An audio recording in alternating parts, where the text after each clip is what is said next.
নিজেকে সবসময় আমি বড় লোক ভাবি, যদিও আমার চেহারাটা একটু গরিব গরিব লাগে, কিন্তু আমি গরিব না, আমি বড় লোক।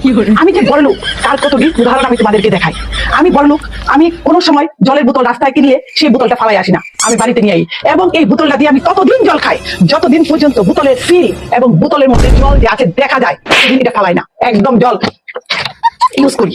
তারপর যদি কোল্ড ড্রিঙ্কস খাই, কোল্ড ড্রিঙ্কসের বোতলটা আমি ফালাই না, এটাকে নিয়ে আমি ফ্রিজের মধ্যে জল রাখি। স্টিলের থালা, স্টিলের গ্লাস, স্টিলের বাটিয়ে আমি ভাত খাই, কারণ বেশিরভাগ বড় লোকরা স্টিলের থালা দিয়ে খায়, কাঠের ডিশে তারা খাওয়া পছন্দ করে না।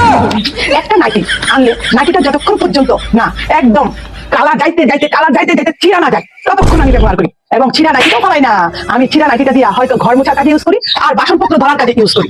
এই হলো আমার বড় লোকের লক্ষণ। আরো কিছু লক্ষণ আছে, যেমন আমি কোনো বিয়ে বাড়িতে যদি যাই 200 টাকার একটা গিফট দেবো, 10 জন খাবো বিয়ে বাড়িতে।